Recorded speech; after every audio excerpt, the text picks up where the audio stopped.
अपनी ज़िंदगी के रोज़मर्रा के वाक़यात से हम क्या सीख सकते हैं और कैसे सीख सकते हैं, इस सीरीज़ की ये दूसरी एपिसोड है। इसमें भी आपके साथ एक कहानी शेयर करूँगा जो रिसेंटली मेरे साथ पेश आई। मैं घर से निकला बाइक पे और मेरी एक क्लाइंट के साथ मीटिंग थी। मैं रास्ते में था, जब 2 था हिस्सा मैंने कवर कर लिया और 1 था हिस्सा रह गया सिर्फ, तो मेरी बाइक में पेट्रोल ख़त्म हो गया।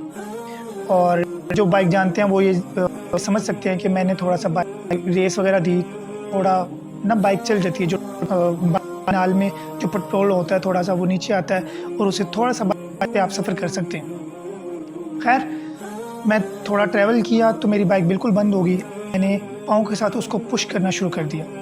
इतने में मुझे पीछे से एक धक्का महसूस हुआ। मैंने देखा कि कौन है। देखा तो एक डिलीवरी बॉय था जो कि मेरी बाइक को सिलेंसर के साथ पुश कर रहा था। मैंने हाँ में दिलाया, यानी उसका शुक्रिया अदा किया और उसने पुश कर दिया।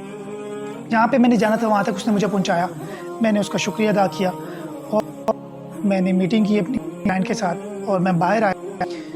मैं बाइक को पेट्रोल पंप की तरफ चल पड़ा। अब मुझे ही नहीं पता था पेट्रोल पंप आगे है, पीछे है, किस तरफ है।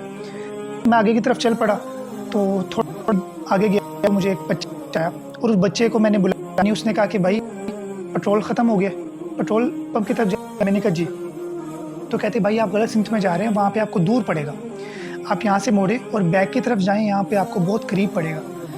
मैंने उसका शुक्रिया अदा किया और मैं बैक की तरफ आया और सही था, थोड़ा सा दूर के मुझे पेट्रोल पंप मिल गया। मैंने पेट्रोल भरवाया और मैंने भी शुक्र अदा किया कि मेरे भी पैसे थे और मैं पेट्रोल भरवा सकता था। मैंने पेट्रोल भरवाया और मैं घर की तरफ आ गया। इस स्टोरी से जो मैंने सीखा, या इस कहानी से जो मैंने सीखा, वो मैं आपके साथ शेयर करता हूँ। सबसे पहले तो ये कि किसी मदद करने के लिए ज़रूरी नहीं है कि आपके पास बहुत सारा पैसा हो तो ही आप किसी की मदद करते हैं। आपके पास थोड़ा सा नॉलेज, किसी चीज़ का भी नॉलेज है, उसमें आप किसी रहनुमाई कर सकते हैं। आपके पास जो भी अल्लाह ताला की नेमतें हैं या जो भी आपके पास इख्तियारात हैं, उनको यूज़ करते हुए आप किसी की मदद कर सकते हैं। और उसके बाद जो दिल से दुआ निकलती है, यानी मेरे दिल से जो उन बंदों के लिए दुआ निकली, बता नहीं सकता कि कितने से वो दुआ निकली और ऐसा फील हो रहा था कि वो दुआएं उनके हक़ में कबूल हो चुकी।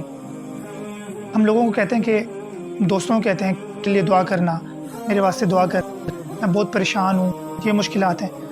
तो लोगों की मदद करना शुरू करें और खालिस की रज़ा करना शुरू करें और जो लोग दिल से दुआएं निकलेंगी और इत्मीनान पैदा होगा, वो आपकी तरफ ट्रांसफ़र होगा।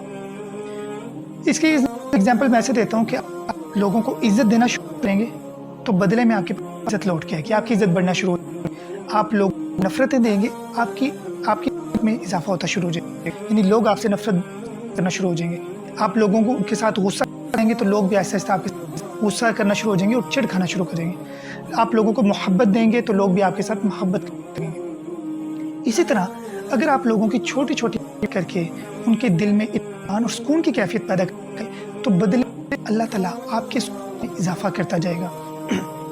और ये बेसिकली शुक्रगुजारी की ही एक कैफियत है कि अल्लाह ताला तूने मुझे इतनी नेमतें दी हैं और इतनी एबिलिटी, इतनी पावर है कि मैं उनको यूज़ करके किसी की मदद कर सकता हूँ। फिर चाहे वो मैंने जैसे बच्चे की एग्जांपल दे के कि उस बच्चे सिर्फ छोटी रहनुमाई की है और क्या पता उसकी इसी रहनुमाई पे उसकी बख्शिश हो जाए।